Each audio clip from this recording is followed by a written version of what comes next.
right, so you can do this in parts. The effigy assignment can be done in parts. But I use the wheel when I demonstrate this assignment. But since most of y'all don't know how to use the wheel yet, it's fine for you to hand build them, but it speeds it up for me. So what I've done is I'm the Kalima dog is something. I don't claim it as my culture, and I'm not trying to appropriate it as my culture, but I make a couple of dog effigies. I did this before I ever came to this area because Kolomoki Mountains culture is similar, and I demonstrated at Kolomoki Mountains for several years in a row. And so I throw the parts, and I've made, and you can do this by hand building as well. You can hand build separate parts. This is not hollow. Is hollow. It's thrown on the wheel, and that's the body, right? Okay, I've made the heads, which will have to be. I have the heads, and I did them slightly differently. I'm going to make 2 of these effigy dogs, and so they're like little round forms that are going to go like that as the head for the dog, and they'll go like that, or sideways. I threw them differently. I made the tails as solid forms because they're thin enough you can just roll these out. But thinking in terms of like, you don't have to do a dog. You can do anything you want. You saw that end slide.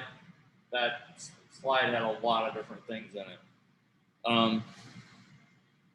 I have a few things in here that are not effigy pieces for the effigy, including my latest pumpkin, but which I have a cap for right there.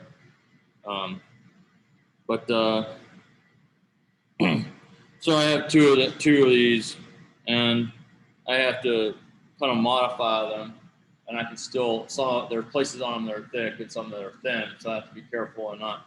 But it has to be, before I finish, a hole has to be put in there. So what I've done is I've made the legs hollow, and they just sit there. They could be attached as they are without putting a hole, and it could just be the inside. They usually are going to be somewhat of a vessel, so you can pour through the mouth if you want to. But the legs don't need to be where they hold water. So they're going to be hollow, but they can also be made a little smaller but solid.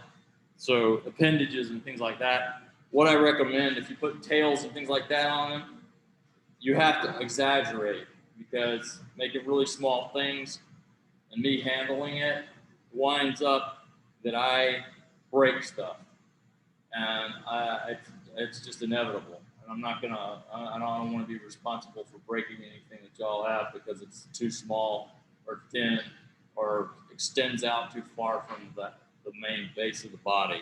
There's ways of dealing with that. You can curve it around the body and attach the whole thing to the body and do it a little thinner than what I'm suggesting. So, and I also made parts with the ears. And what I did was I made a little part and then cut them in half. But you can make, like any kind of appendage, you can make separately and then attach. And that's basically what I'm going to do today, but I'm not going to record it, or I'm not going to.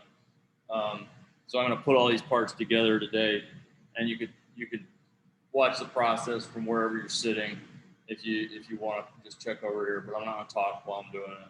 Yeah. This is, no, it's about the same. It works a little different on the wheel, but I'm pretty sure that it'll work the same with hand building. It has red clay in it, but it's a slightly different composition than the other one. Maybe not slightly. I don't know. It does have red clay, and the red clay is a different material from the other stoneware.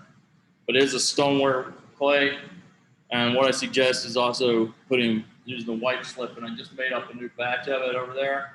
So that bucket over there is marked white slip. It'll either be over here, there, or right here because I use it. So it'll be on that metal shelf or over here.